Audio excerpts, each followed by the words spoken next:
If sorrow is the consequence of patterns spoiled,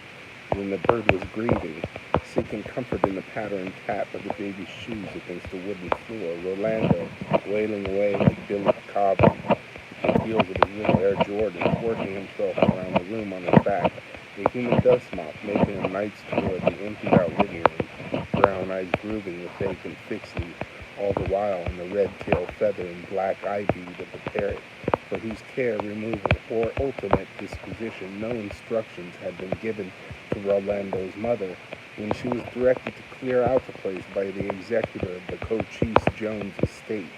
a modest affair, carefully depleted by 60-plus years of foolishness, most of what remained of it tied up in vinyl records, the rest in vintage leisure suits. Aisha had counted 22, the fatal Hammond, a Yamaha keyboard on a cross-legged metal stand, furniture fit only for the Ashby Bart flea market, and the Antarctic architecture of Mr. Jones' so-called files, towers and peaks and drifts of paper everywhere, which Aisha shoveled into cardboard banker boxes, gas bills, doctor bills, communications from musicians, local six, photos of people who meant nothing to Aisha, a photo of Mr. Jones at the front counter of his favorite haunt, saying something that was making Archie Stalling smile, his big slow smile, door hanger menus, bank statements of the mid-90s, medical and insurance documents, the yellowing ongoing history of Mr. Jones' battles against record labels and their departments of legal affairs, before turning at last with a sinking heart to the parrot, 58, wordless during the whole time that Aisha had devoted to sorting out the old man's belongings, the bird expressing itself only by emitting a throaty musical purr that put her in mind of the old Wurlitzer organ at her church, singing or playing or neither or both, an instrumental version of a song you would hear on an oldies station, but it's too late, baby, now it's too late. The parrot sounding like a funky church organ and making its musical selection,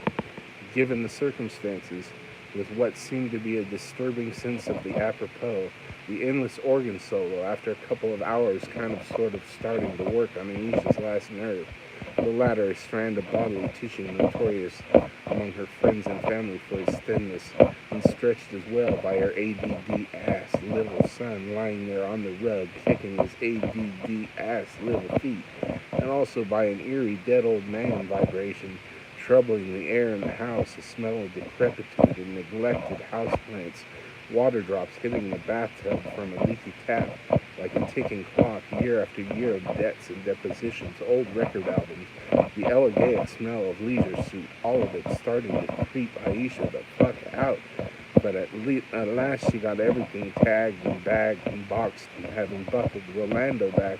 into his car seat for safekeeping, made 5 trips to the street, arms loaded with exiled shit to put out for curbside pickup, trying as she climbed and descended the front steps to reckon once and for all in her mind what was the right thing to do about the parrot, her analysis determining that it could be 1, sold for money, 2, put down, or 3, set at liberty to forge its own fate in the wild. But when she returned for the last time to Cochise Jones' house, having decided to turn the question over to the executor, who was also her father, Garnett Singletary, in spite of the certainty that in consulting him she would incur the risk of his electing to choose option 4,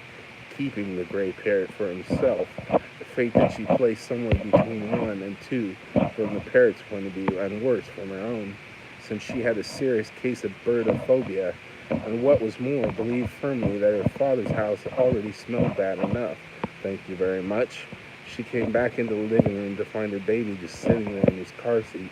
sucking on his bottle, no longer kicking, studying the bird while the bird, fallen silent, contemplated the baby, and Aisha understood how the part of Rolando that was like a wild animal,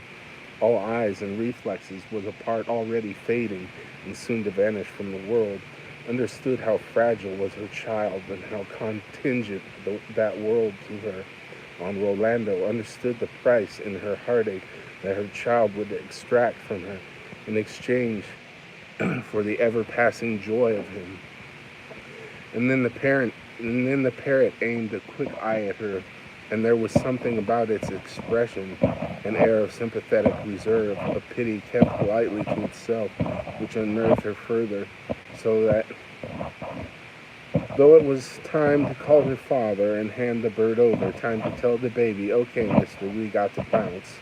Aisha looked at the two little animals caught up in some kind of moment and felt something long stymied inside her pop loose. And now at last the parrot spoke, saying plainly in the voice of Coach East Jones, "3:15 in the goddamn morning." And that was when, short story long, Aisha went over to the bedroom window and threw it open to a fine August afternoon. Blue sky and green trees and any old thing a parrot might want. Some dim memory chiming in her brain of rumored colonies of parrots, or was it parakeets flying wild over San Francisco? And picturing 58 making some local East Bay scene down in Trestle Glen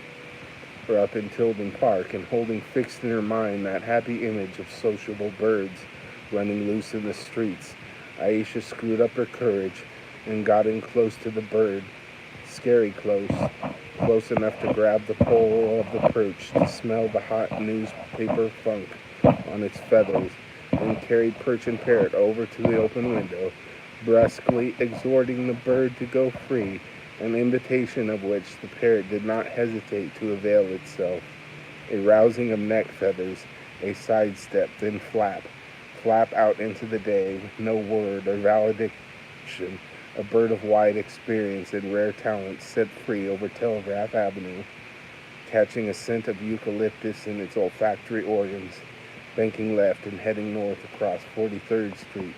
up 2 blocks, passing over the Bruce Lee Institute of Martial Arts, in whose secret room, at the back of the stairs leading up to the roof, were exiled mountains of Sichuan, had all known bitterness and safety. Luther Stallings and Valletta Moore prepared to flee, neither of them quite clean, but both of them dreadfully sober,